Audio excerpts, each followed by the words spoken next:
Hello students, welcome.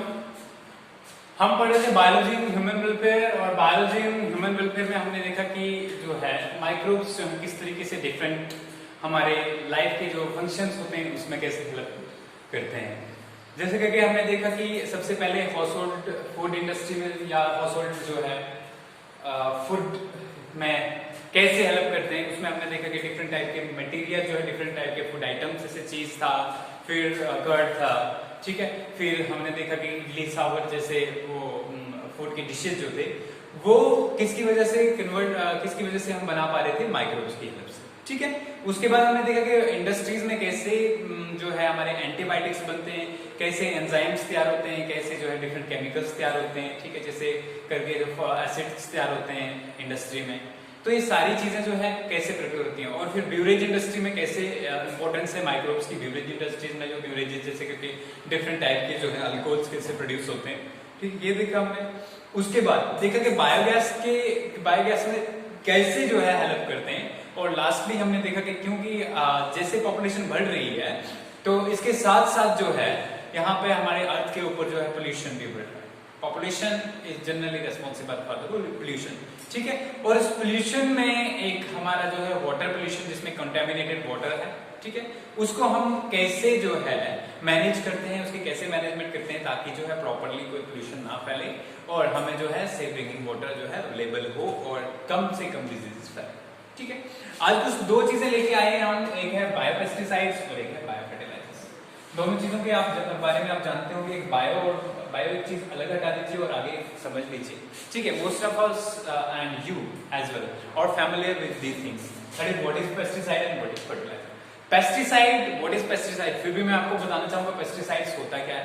Pesticides are those chemicals are those biological agents that are used to kill the pest that harm mostly we consider when we mostly consider crop plants। जब हम plants को consider करते हैं उनके ऊपर अगर कोई भी माइक्रोब्स हैं, कोई भी मोस्टली जो है पेस्ट की अगर हम बात करें तो मोस्टली जो है उसमें इंसेक्ट पेस्ट की बात होती है, तो कैसे ये हार्म करते हैं इनके ऊपर और उनसे कैसे बचा जाए उसके बारे में हम बात कर रहे हैं।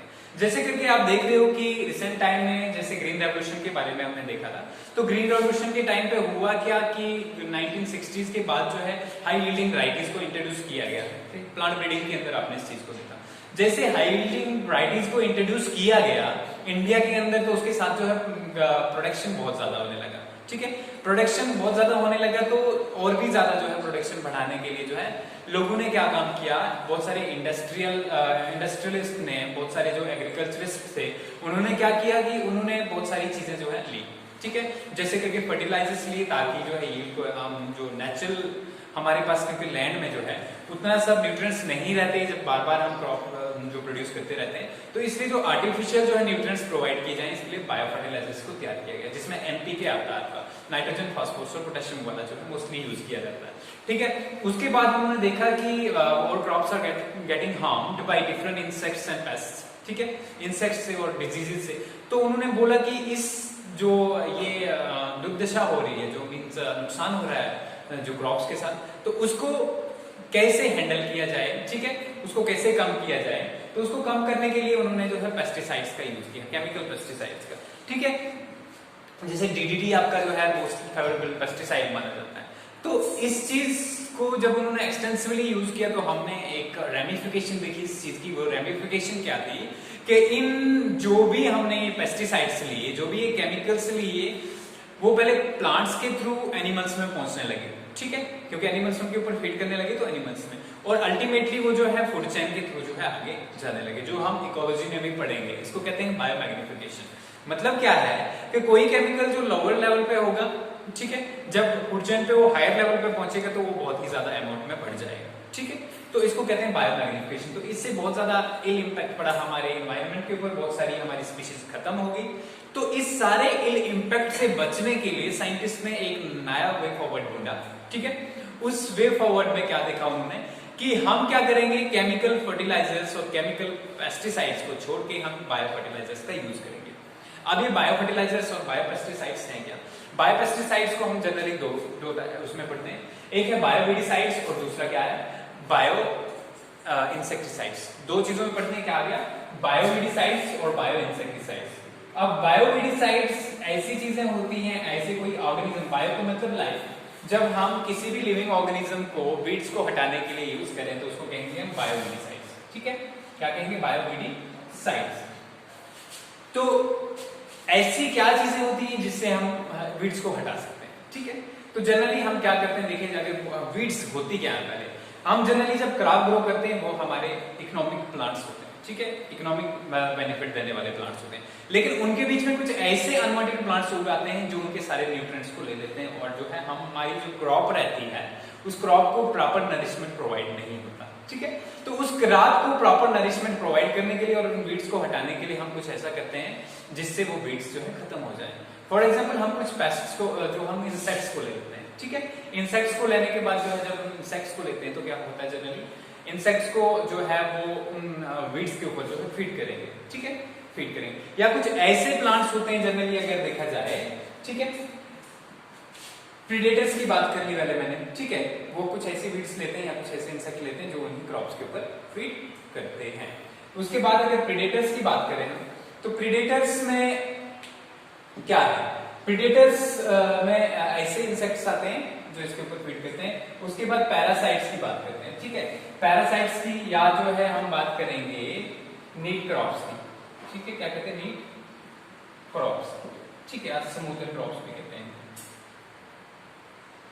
समुद्र क्रॉप्स। ये ऐसी क्रॉप्स होती हैं जो अपने आसपास किसी भी फालतू चीज को ग्रो करने नहीं देती। ठीक है, ये कुछ केमिकल्स क्रिएट करती हैं जिससे आसपास के इनके में कोई भी वीड जो है वो ग्रो नहीं कर सकती। तो हम क्या कर सकते हैं, हम क्रॉप रोटेशन, क्रॉप रोटेशन क्या होता है, एक साल एक क्रॉप लगाई या एक सीजन में एक क्रॉप लगाई, नेक्स्ट में दूसरी क्रॉप लगाई।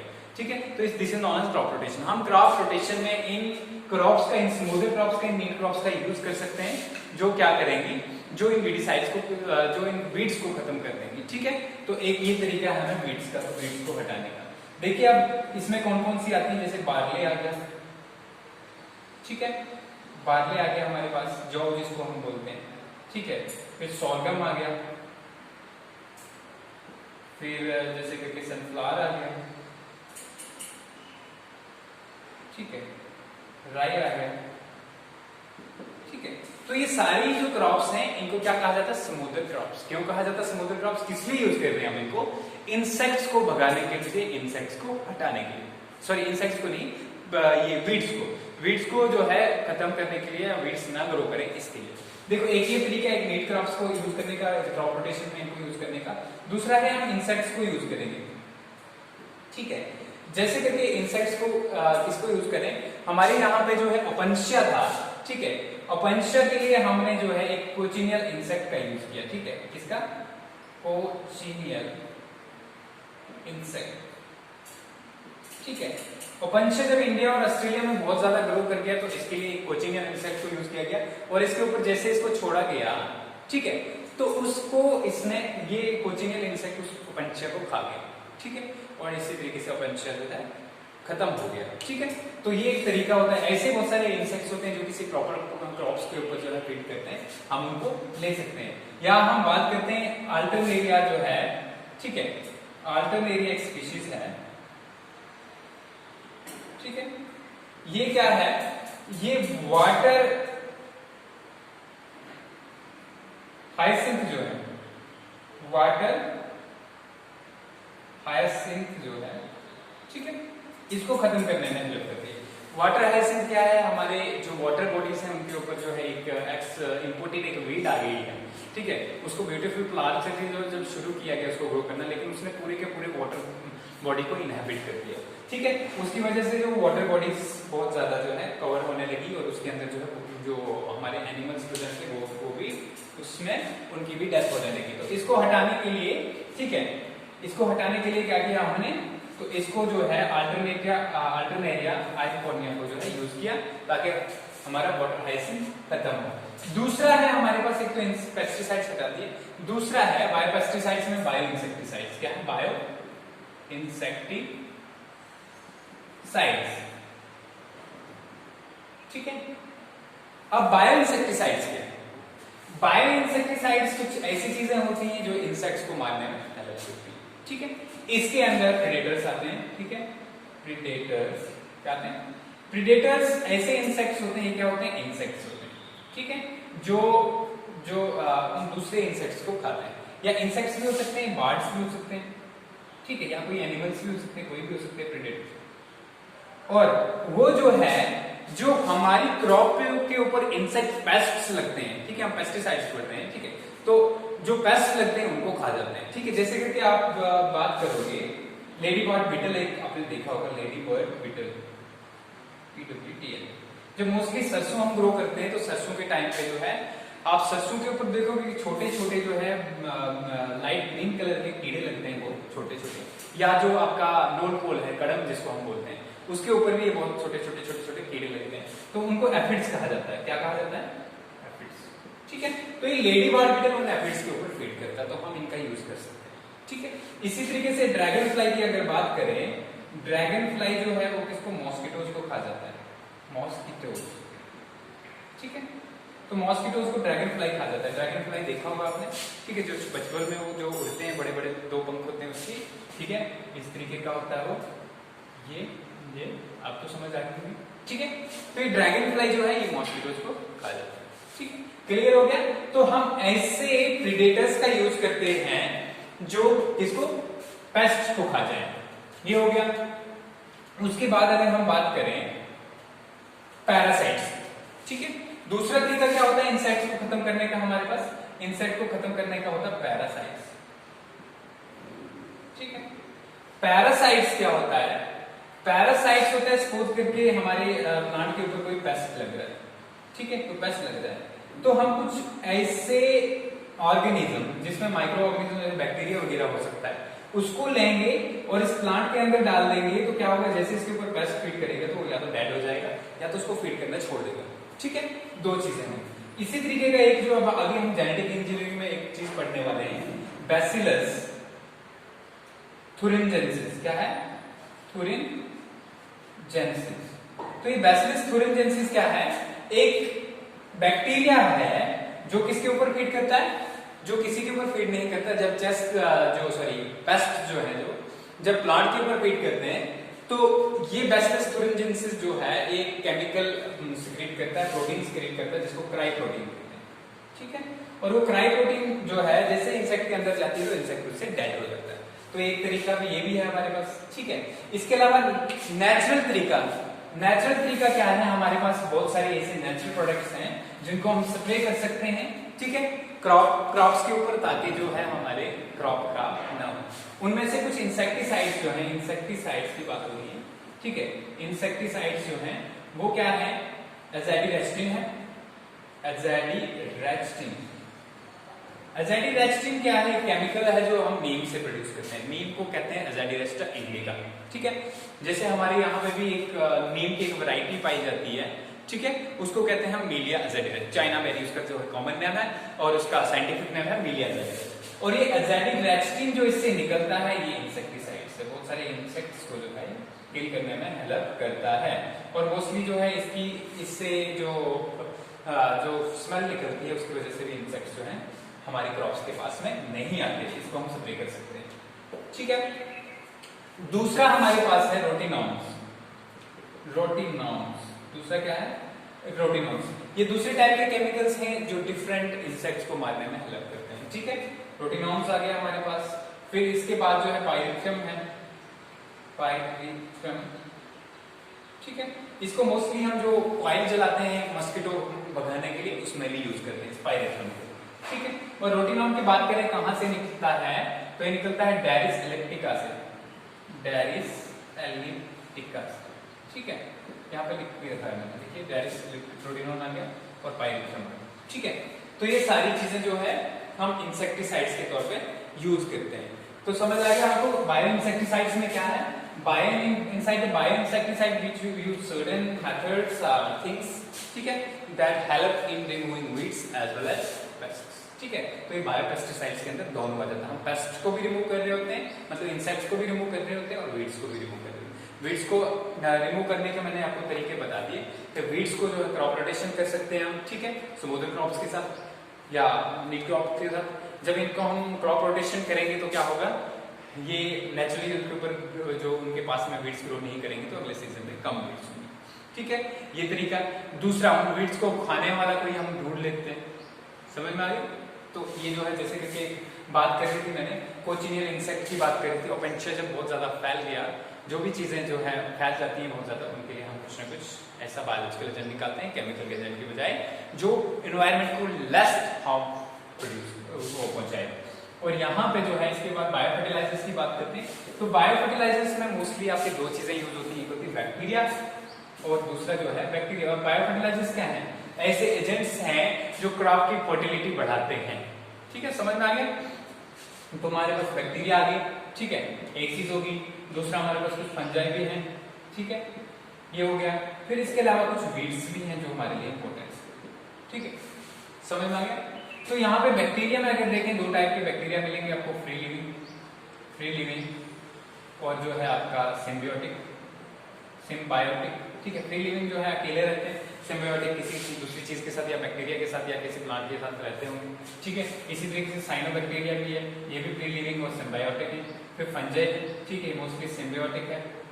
ठीक है, और यहाँ पे वीड्स के अंदर जैसे करके आप देखोगे हमारे जो क्या कहते हैं नोड्यूलेटेड प्लांट्स, ठीक है, नोड्यूलेटेड प्लांट्स, ठीक है, तो मोस्टली जो है फास्फोरस और नाइट्रोजन के लिए जो हेल्प करते हैं। तो कैसे पूरा होता है ये सिस्टम? देखिए, बैक्टीरिया में कुछ बैक्टीरिया हैं, अगर फ्री लिविंग बैक्टीरिया की बात करें तो एजोबैक्टर आ गया, बेजरिंकिया आ गया, क्लॉस्ट्रिडियम आ गया, पॉलीमिक्स आ गया। ठीक है, ये फ्री लिविंग रहते हैं और नाइट्रोजन को फिक्स करते हैं। ये डिफरेंट टाइप के जैसे कि ग्राम आ गया हमारा, ठीक है, कॉटन आ गया, या फिर जो है राइस आ गया, इन फील्ड्स में पाए जाते हैं। ठीक है, सॉइल के अंदर। कहाँ पाए जाते हैं? सॉइल के अंदर। इसके बाद जो है नॉस्ट्रोकैनेलिना और अल्फा जो है ये सिम्बियोटिक बैक्टीरिया है। ठीक है, सिम्बियोसिस प्लांट्स के साथ मोस्टली पाए जाते हैं सिम्बियोटिक एसोसिएशन में। तो ये जो है ये आगे बैक्टीरिया। इसके बाद एजोस्पिरियम जो है हमारे पास, ठीक है, ये हमारे पास क्या है? साइनोबैक्टीरिया है। ठीक है, तो यहाँ पे अगर बात करें, ये पॉलीमिक्सा एक ऐसा यहाँ पे इनमें से पॉलीमिक्सा एक ऐसा बैक्टीरिया है जो क्या करता है? पॉलीमिक्सा जो है फास्फोरस के जो है क्रिस्टल्स, फास्फोरस आयन सिक्रीट करता है। ठीक है, फास्फोरस आयन सिक्रीट करता है और ये प्लांट जो है सॉइल में। तो जनरल अगर बात देखें तो हम क्या यूज कर रहे हैं? केमिकल की जगह बायोलॉजिकल एजेंट्स को as a pesticides and as a fertilisers use करते हैं। ठीक है, समझ में आ गया? अब एज ए पेस्टिसाइड हम किस किस को यूज कर रहे हैं? एज ए पेस्टिसाइड की बात करें तो हम प्लांट के प्रोडक्ट्स को यूज कर रहे हैं, जैसे करके मैंने आपको बता दिया अभी। ठीक है, एजाडिरेस्टिन है। फिर इसके अलावा एक और है, निकोटीन है। ठीक है, निकोटीन भी बहुत इंपॉर्टेंट इंसेक्टिसाइड के तौर पे यूज करता है। ठीक है, निकोटीन कहाँ से निकलता है? टोबैको से। ठीक है, तो ये सारी चीजें जो हमें जो हेल्प करती हैं डिफरेंट प्लांट सोर्सेज को जो है कंट्रोल करने में। ठीक है, उसको क्या कहते हैं? उनको कहते हैं बायो इंसेक्टिसाइड्स और बायो पेस्टिसाइड। अब देख लेते हैं, पहले थोड़ा डिटेल में देख लेते हैं, बायो फर्टिलाइजर्स को देख लेते हैं। ठीक है, बायो फर्टिलाइजर्स में सबसे पहले हमारे पास फ्री लिविंग जो है नाइट्रोजन फिक्सिंग बैक्टीरिया। और free living nitrogen fixing bacteria एक ऐसे बैक्टीरिया होते हैं जो सॉइल में पाए जाते हैं, उनके वो किसी प्लांट के साथ एसोसिएशन में नहीं होते। ठीक है, और वो जो है नाइट्रोजन को जो है नाइट्रोजन को अमोनिया में कन्वर्ट कर देते हैं। ठीक है, अमोनिया। ठीक है, तो फिर जो है नाइट्रस ऑक्साइड्स में होते हैं। ठीक है, नाइट्रस NO3 जो है जैसे कि या नाइट्रस ऑक्साइड्स में कन्वर्ट करते हैं। तो इसकी एग्जांपल अगर हम बात करें तो क्या है? एजोबैक्टर है हमारे पास। ठीक है, फिर हमारे पास क्लॉस्ट्रिडियम। ठीक है, बेजरिंका है।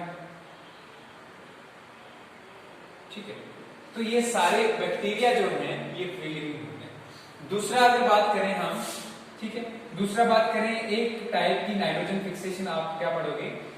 उसको कहते हैं नोड्यूलेशन, प्रोसेस ऑफ नोड्यूलेशन। इंपॉर्टेंट है वो। नोड्यूलेशन में क्या होता है? कुछ ऐसे प्लांट्स होते हैं जैसे करके आप पी ले लो। ठीक है, पी हो गई। ठीक है, तो ये जो है ये प्लांट्स क्या करते हैं? इनके रूट्स के अंदर नोड्यूल्स होते हैं। ठीक है, नड्यूल्स होते हैं। और ये नड्यूल्स जो है इसमें मोस्टली रहता है राइजोबियम बैक्टीरिया। कौन रहता है? Rhizobium bacteria.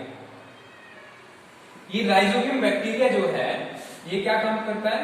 ये नाइट्रोजन फिक्स करके, क्योंकि सिम्बियोसिस कहते हैं इसको, सिम्बियोटिक नाइट्रोजन फिक्सेशन। एक दूसरी टाइप की नाइट्रोजन फिक्सेशन अगर हम देख लेते हैं डिफरेंट टाइप की, उसको कहते हैं माइकोराइजेशन।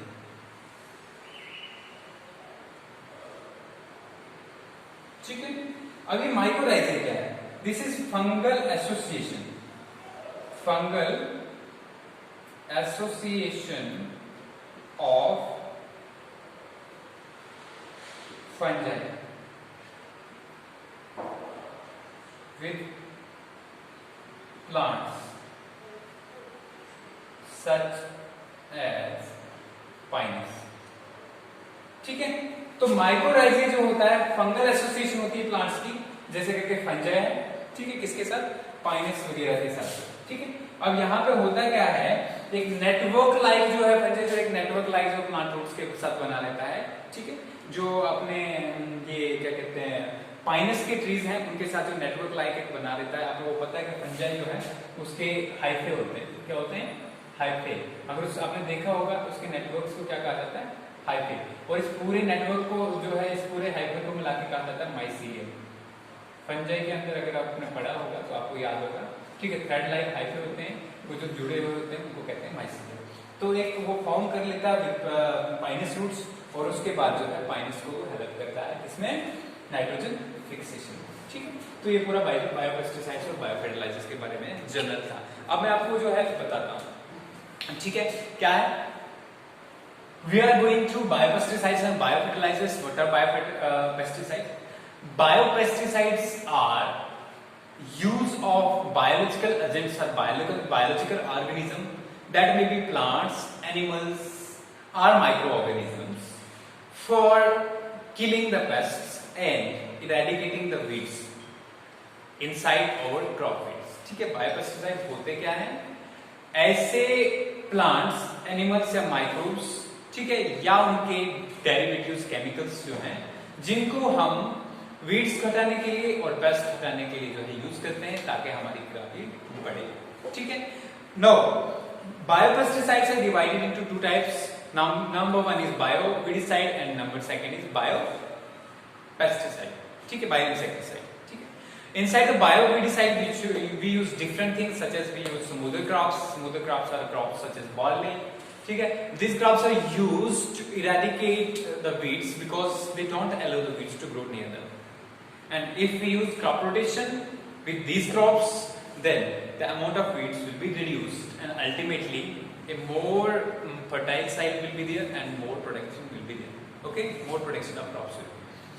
And in next case what we do, we choose certain pests or insects or something, okay, which feed on a specific weed, such as I have given one example of Welsh here, okay, where Iconium was used to kill this Opuntia inside the India, okay, and Australia.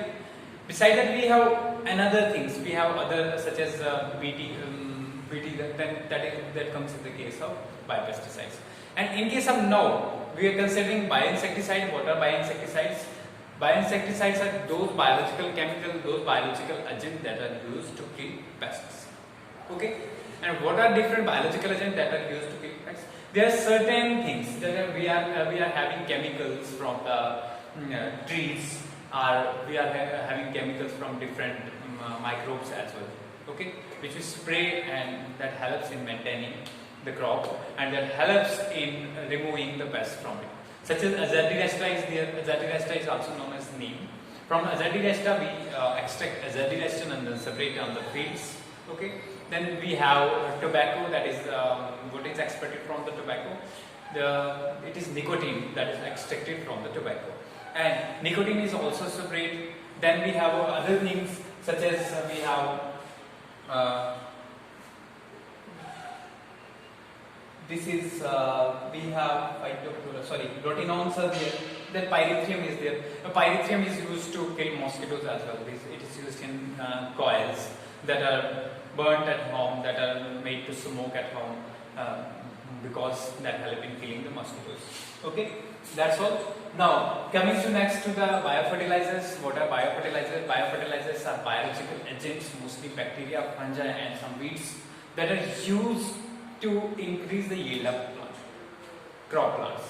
Okay, what type of bacteria and what type of different type of fungi are used? There are different types of bacteria as well as fungi. Some occur in the free living state and some occur in the symbiotic association. Such you can say a mycorrhizae is there, the fungal association between the plants of pines and then between the fungi. And what happens there? The plant provides it is because it is symbiotic association. The plant provides it the place to live as well as some nutrients, whereas the fungi provides it also with the different nutrients. Okay, and in other cases we have other bacteria. Some are free living. That is nostoc is there, Anabaena is there, Azobacter is there. Okay, nostoc and Anabaena are symbiotic and free living, such as Azobacter is there, Spirulina is there. Okay. And we have certain weeds. You know that there are certain weeds in which there is the symbiotic association of bacteria. Okay, symbiotic association of bacteria is mostly seen in the nodulated roots, and nodulated roots are mostly found in the, you can see in pulses, such as different beans are there, then pea are there. Inside these plants, what is there? The roots are occupied by the bacteria and they form nodule-like structures. That is tumor-like structures. The tumor-like structures help in synthesizing the nitrogenous products, and this nitrogen is provided to the plants, and this way the plant yield is increased. This is all about biopesticides and biofertilizers. Next we will be looking at the consequences of biotechnology and what is Bt cotton and different things.